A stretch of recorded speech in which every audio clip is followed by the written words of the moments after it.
ಚಾನಲ್ಗೆ ಸ್ವಾಗತ. ಇದೇ ರೀತಿಯ ಉದ್ಯೋಗ ಮಾಹಿತಿಗಳಿಗಾಗಿ ಚಾನಲ್ನ ಸಬ್ಸ್ಕ್ರೈಬ್ ಮಾಡಿಕೊಳ್ಳಿ. ಹಾಗೆ ಇದುವರೆಗೂ ಯಾರು ನಮ್ಮ ಟೆಲಿಗ್ರಾಮ್ ಮತ್ತು ವಾಟ್ಸಪ್ ಗ್ರೂಪ್ಗಳಿಗೆ ಜಾಯ್ನ್ ಆಗಿಲ್ಲ, ಈಗಲೇ ಜಾಯ್ನ್ ಆಗಿ ಹೆಚ್ಚಿನ ಉದ್ಯೋಗ ಮಾಹಿತಿಗಳಿಗಾಗಿ. ಫ್ರೆಂಡ್ಸ್, ಕರ್ನಾಟಕ ಲೋಕಸೇವಾ ಆಯೋಗದಿಂದ ನೋಡಿ, ಇಲ್ಲಿ Karnataka public service commission, Karnataka ಲೋಕಸೇವಾ ಆಯೋಗದಿಂದ ಹೊಸ ಅಧಿಸೂಚನೆ ಬಿಡುಗಡೆಯಾಗಿದೆ ನೋಡಿ. ಬೋತ್ ಮೇಲ್ ಆ್ಯಂಡ್ ಫಿಮೇಲ್, ಪುರುಷ ಮತ್ತು ಮಹಿಳಾ ಅಭ್ಯರ್ಥಿಗಳು ಇಬ್ಬರು ಅರ್ಜಿಗಳನ್ನು ಸಲ್ಲಿಸಬಹುದು. ಹಾಗೆ ಕರ್ನಾಟಕದ ಯಾವುದೇ ಡಿಸ್ಟಿಕ್ಕಿಂದ ಕೂಡ ನೀವು ಈ ಒಂದು ಹುದ್ದೆಗಳಿಗೆ ಅರ್ಜಿಗಳನ್ನು ಸಲ್ಲಿಸಬಹುದಾಗಿರುತ್ತೆ. ಬನ್ನಿ ಇದರ ಬಗ್ಗೆ, ಅಂದರೆ ವಾರ್ಡನ್ ಹುದ್ದೆಗಳಿಗೆ ನೇಮಕಾತಿ ನಡೀತಾ ಇದೆ ನೋಡಿ. ವಾರ್ಡನ್ ಹುದ್ದೆಗಳಿಗೆ ನೇಮಕಾತಿ ಇರುತ್ತೆ. ಬನ್ನಿ ಇದರ ಬಗ್ಗೆ ಒಂದೊಂದಾಗಿ ಮಾಹಿತಿಯನ್ನು ತಿಳಿಸ್ಕೊಡ್ತೀನಿ. ಕರ್ನಾಟಕ ಹಿಂದುಳಿದ ವರ್ಗಗಳ ಕಲ್ಯಾಣ ಇಲಾಖೆ, ಸಮಾಜ ಕಲ್ಯಾಣ ಇಲಾಖೆಯಲ್ಲಿ ಖಾಲಿ ಇರತಕ್ಕಂಥ 825 ಹಾಸ್ಟೆಲ್ ವಾರ್ಡನ್ ಉದ್ಯೋಗಗಳಿಗೆ ನೇಮಕಾತಿಯ ಹೊಸ ಅಧಿಸೂಚನೆ ಆಗಿರುತ್ತೆ ನೋಡಿ. ಬೋತ್ ಮೇಲ್ ಆ್ಯಂಡ್ ಫಿಮೇಲ್, ಪುರುಷ ಮತ್ತು ಮಹಿಳಾ ಅಭ್ಯರ್ಥಿಗಳು ಇಬ್ಬರು ಅರ್ಜಿಗಳನ್ನು ಸಲ್ಲಿಸಬಹುದು. ಇನ್ನು ಈ ಒಂದು ಹುದ್ದೆಗಳಿಗೆ ಸಂಬಂಧಪಟ್ಟಂತೆ ಹಿಂದುಳಿದ ವರ್ಗಗಳ ಕಲ್ಯಾಣ ಇಲಾಖೆಯ ವಾರ್ಡನ್ ಹುದ್ದೆಗಳು ಸೇರಿದಂತೆ ಒಟ್ಟು 825 ಹುದ್ದೆಗಳು ಖಾಲಿ ಇದೆ ಅಂತ ಹೇಳಿದ್ದಾರೆ ನೋಡಿ. ಇನ್ನು ಫ್ರೆಂಡ್ಸ್, ಈ ಒಂದು ಹುದ್ದೆಗಳಿಗೆ ಅಫಿಷಿಯಲ್ ವೆಬ್ಸೈಟ್ಗೆ ಹೋಗಿ ನೀವು ಅರ್ಜಿಗಳನ್ನು ಸಲ್ಲಿಸಬಹುದು.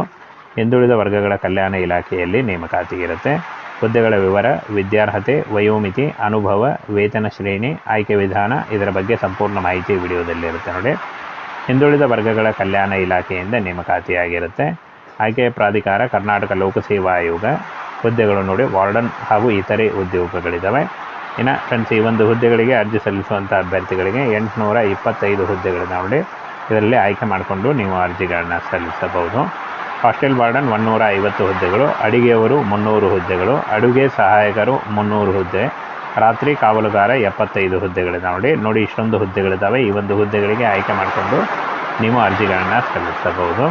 ಇನ್ನು ವಿದ್ಯಾರ್ಹತೆ SSLC, PUC ಹಾಗೂ ಎನಿ ಡಿಗ್ರಿ ಮಾಡಿದಂಥ ಅಭ್ಯರ್ಥಿಗಳು ಈ ಒಂದು ಹುದ್ದೆಗಳಿಗೆ ಅರ್ಜಿಗಳನ್ನು ಸಲ್ಲಿಸಬಹುದು. ಹಾಗೆ BEd ಕೇಳಿದ್ದಾರೆ ನೋಡಿ, BEd ಆಗಿದ್ದರೂ ನೀವು ಅರ್ಜಿಗಳನ್ನು ಸಲ್ಲಿಸಬಹುದು. ಇನ್ನು ವಯೋಮಿತಿಯನ್ನು ನೋಡೋದಾದರೆ 18ರಿಂದ 35 ವರ್ಷ, OBC ಅಭ್ಯರ್ಥಿಗಳಿಗೆ 3 ವರ್ಷ ಮತ್ತು SC ಅಭ್ಯರ್ಥಿಗಳಿಗೆ 5 ವರ್ಷಗಳ ವಯೋಮಿತಿ ಸಡಿಲಿಕೆ ಕೂಡ ಇರುತ್ತೆ ನೋಡಿ. ಆದಷ್ಟು ನಿಮ್ಮ ವಯಸ್ಸನ್ನು ಲೆಕ್ಕಾಚಾರ ಮಾಡಿಕೊಂಡು ನೀವು ಅರ್ಜಿಗಳನ್ನು ಸಲ್ಲಿಸಬಹುದು. ಪರಿಶಿಷ್ಟ ಜಾತಿ, ಪರಿಶಿಷ್ಟ ಪಂಗಡ ಒಂದು ಅಭ್ಯರ್ಥಿಗಳಿಗೆ 5 ವರ್ಷಗಳ ವಯೋಮಿತಿ ಸಡಿಲಿಕೆ ಇದ್ದರೆ, 2A 2B ಮತ್ತು 3A 3B ಅಭ್ಯರ್ಥಿಗಳಿಗೆ 3 ವರ್ಷ ಇರುತ್ತೆ.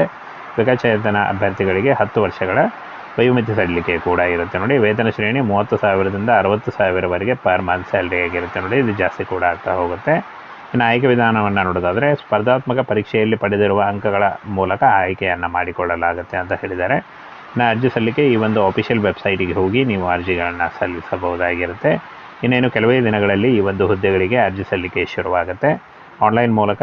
ಇನ್ನೇನು ಕೆಲವೇ ದಿನಗಳಲ್ಲಿ ಈ ಒಂದು ಹುದ್ದೆಗಳಿಗೆ ಅರ್ಜಿ ಸಲ್ಲಿಕೆ ಶುರುವಾಗುತ್ತೆ ನೋಡಿ. ಆಗ ನೀವು ಆನ್ಲೈನ್ ಮೂಲಕ ಅಫಿಷಿಯಲ್ ವೆಬ್ಸೈಟಿಗೆ ಹೋಗಿ ಆನ್ಲೈನ್ ಮೂಲಕ ಅರ್ಜಿಗಳನ್ನು ಸಲ್ಲಿಸಬಹುದು.